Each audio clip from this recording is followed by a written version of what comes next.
Let's give this gourd the gourmet treatment. Pumpkin stuffed with everything good.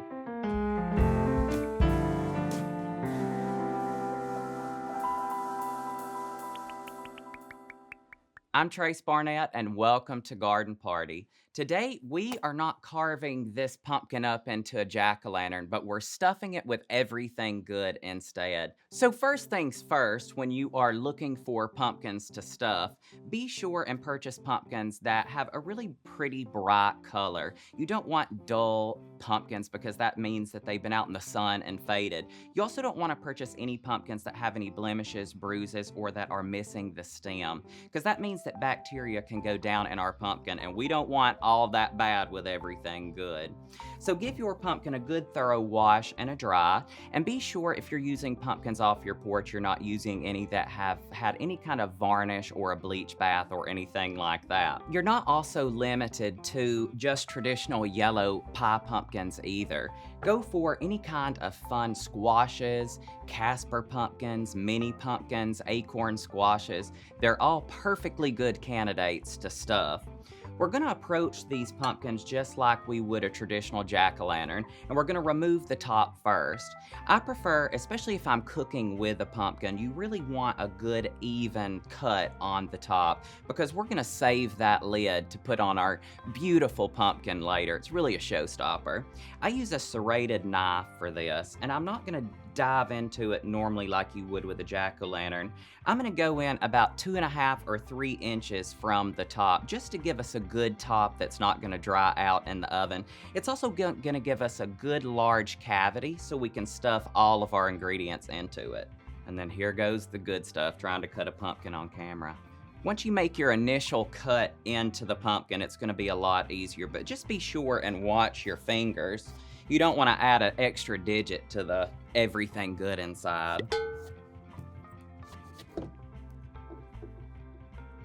Beautiful. So now comes the time that we'll scoop all the contents of our pumpkin out and throw them into a bowl. I like to use a really good sturdy spoon to go ahead and lift all of those guts out. Take your spoon and go around the inside of the pumpkin and just barely scrape the walls. You can see that the contents kind of ball up on the inside, and that makes it super easy just to plop out into a bowl. You'll have a few stragglers in there too, and that's when your hands come in really handy.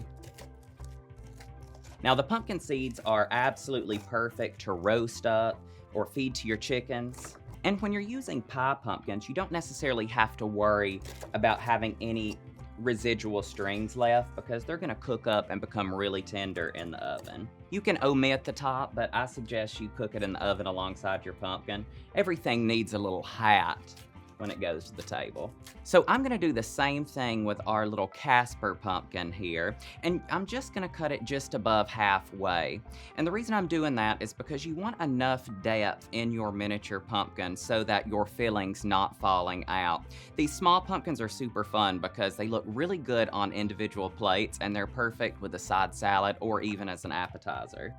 Now, the smaller pumpkins are just a little bit harder to hollow out, so I'm going to go in first with my hands and just kind of pull the contents out here. And then I'm just going to take a small paring knife, set that down, and I'm just going to widen our circumference here. And just use a sturdy spoon and just scoop those contents out. Look how cute that is. It just don't get any cuter than a miniature pumpkin. In addition to pumpkins, I also love to stuff squash. This kaboka squash is a great option because it has this really pretty green exterior and it has this really pretty orange flesh. And the kaboka squash are rather hard. So instead of cutting off the top, I like to cut them in half and then scoop the contents out. Now that we've got all of our contents out, I'm going to take my serrated knife again, if I can find it, and I'm just going to remove a tiny portion of the bottom so that when we cook our half squash, it's not going to be rolling around in the pan. And when you're removing the bottom, just be sure and not cut all the way down into the cavity. We're really just wanting a little small section that will be flat for when we cook our pumpkin. And voila, it sits perfect, just like magic. Next, I'm gonna pour some heavy cream into a bowl. And this is what's gonna just marry together and bring all of our ingredients to just simmer like a stuffing inside of the pumpkin. I'm gonna put just a pinch of nutmeg into our heavy cream there. I'm also gonna do some ground sage so you kind of get the flavors of the season. Give that a good whisk and allow that to come to room temperature. Next, I'm going to take just a little bit of olive oil, just the tiniest amount, and I'm going to pour it into our pumpkins. And I'm going to brush it up the sides and just along the top. That's really going to hold our seasonings in, and it's going to give our pumpkin a really pretty color as it cooks. I'm going to do the tops too. Now that we've got our pumpkins all nice and greased up ready for the oven, let's start making our filling. And you're going to recognize a lot of these ingredients because they are that kind of traditional stuffing ingredients that you kind of want and crave during the fall season. First things first to go into our stuffing will be some toasted walnuts. Any kind of nuts that you have on hand will be perfect too. That's kind of the beauty of this recipe is you can kind of tailor it to your own taste preferences. If you have a certain stuffing ingredient you want to put in there, throw it on in. Toasted walnuts right into the bowl. I have some sausage that I've went ahead and browned up and cooked thoroughly. I'm using a mild sausage today, but if you like hot stuff, by all means, burn those taste buds with the hot. I'm going to throw in some bacon that I've already browned up on the stove. However, I didn't brown this bacon up to where it's super, super crispy. I kind of left it at that kind of almost chewy state because it's going to continue to cook inside the pumpkin, and I really want some of that bacon flavor to impart itself into our stuffing. Throw in some apples. It tis apple season after all. And now comes the best part, 1/4 of a pound of cheese. You can use any kind of cheese that you want. Today, I'm using a combo of white cheddar and just regular sharp cheddar. If you have smoked Gouda on hand, that would be great too. Any kind of cheese preference that you like, throw the cheese in. You can never have too much cheese. This stuffing recipe also is going to vary on the size of your pumpkin. I typically go for pumpkins that are 3.5 to 4 pounds. It's really going to depend on the amount of people that you're feeding. Some French bread that is a couple days old. And if you don't have French bread that's a couple days old, let it sit out on your counter and then cut it up to throw into your stuffing. If you throw in fresh bread, it's just going to turn into bread clods in there, and we don't want that. Some mushrooms. Some sauteed onion and bell pepper that I did in that bacon grease, just because I'm from Alabama and we like clogged arteries. Some green onion. I have a combination of herbs here. Little rosemary, a little parsley, and some fresh chopped thyme. I chop them all together just as a beautiful blend of herbs, and I'm going to go ahead and just throw all of that in there. And last but not least, some garlic. I'm using 4 cloves today. You can use as much garlic as you like too. And now we just mix our stuffing together. The great thing about this stuffing is I'm going to ditch the spoon too because it's just best to go ahead and get on in there. When you're stuffing stuff, you usually have to use your hands anyway. So this stuffing can be made up a few days in advance and stored in an airlock container in your refrigerator or a plastic bag. You can also freeze this stuffing too, but don't pre-stuff your pumpkins and then store them for long periods in the refrigerator. We just don't want any kind of gookiness to happen in there. When you're chopping your stuff too, just kind of bear in mind that you want your apples, your onions, everything to kind of be at the same chop, just so that it all cooks at the same time and evenly inside the pumpkin. Now let's stuff them, the best part. I'm going to take a little bit of salt, and I'm just going to go ahead and salt our pumpkins. Just a tiny bit. You don't want to over-season the pumpkins, or you don't want to over-season the filling either, because there's a ton of flavors inside this, and we don't want it to be too salty, too sweet, too savory. It's just the perfect taste. I'm going to go with the squash first. You want to be sure and stuff your pumpkins and squash abundantly. The reason being is because as this cooks, the stuffing's just going to naturally kind of settle down into the pumpkin. So it's always best to start off with a good mound of overfilling stuffing. I always like it when it comes off and kind of spills over the side too. And those little crunchy bits that are on top, like the bread, the cheese, that's my favorite part. I've preheated my oven to 350 degrees. So when we put these into the oven, you don't want to put them into an overly hot oven. Low and slow. You can't rush good stuffed pumpkins. So now that our pumpkins are all stuffed up and ready to go, I'm gonna put them on a full lined baking sheet. And you want to stuff your pumpkins on a board beforehand instead of doing it over your baking sheet, just simply because you don't want those bits that fall over to burn while they're cooking. I'm gonna ladle our cream over our pumpkin here.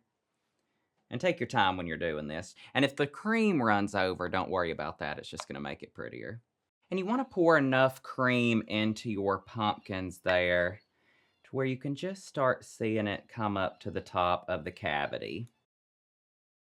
So you want to cook these uncovered because we really want the pumpkin skin to brown. We want all the bits and pieces of our stuffing to brown up and crisp up on top, and it's just gonna be beautiful. I'm gonna throw on our little pumpkin tops here. And if you're cooking a variety of sizes of pumpkins on the same baking sheet, just kind of check that throughout the cooking process, just so someone's not cooking a little faster than the other. These pumpkins are gonna take, depending on the size, about an hour and a half. You can't rush a good pumpkin, so be patient. It'll be worth it in the end. I'm gonna pop these into our 350-degree oven, and be sure and set a timer too. If not, you'll be coming in and finding a burnt stink bomb and you'll be really sad. Been there, done that.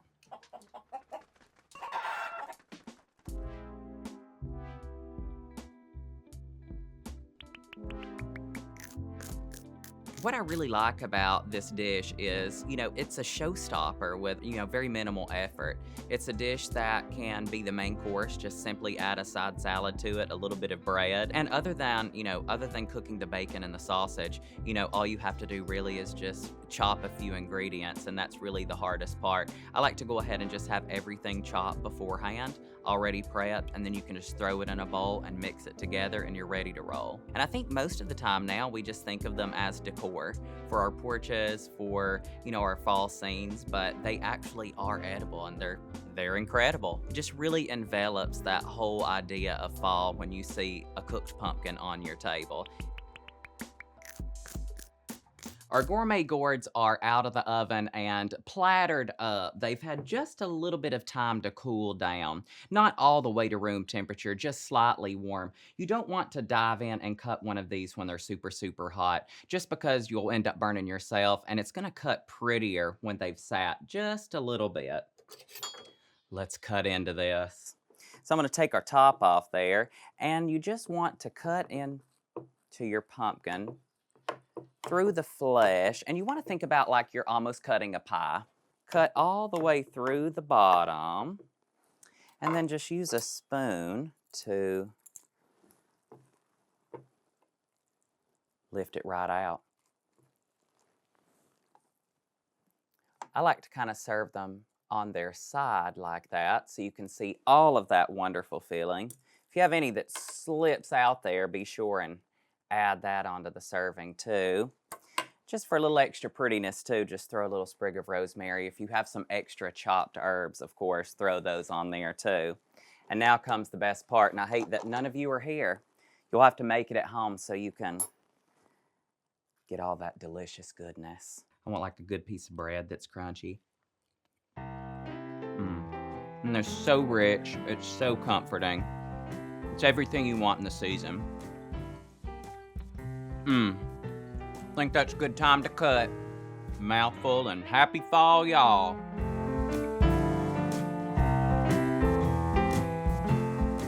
Let's Gourd Gourmet. The gourmet treatment. This gourd, the gourmet treatment. This gourd, the gourmet treatment. Okay, let's see if I can get that. You also don't want to have a drink before you do this either. I wished I knew what kind of squash this was. This small ball. I wish I had like a Halloween finger to look like I cut my finger off. I have a human finger bone, but It's in the little house. Really hard to do it at this angle. Kill that one ant, throw it in the stuffing. Now comes the good. I can't stop.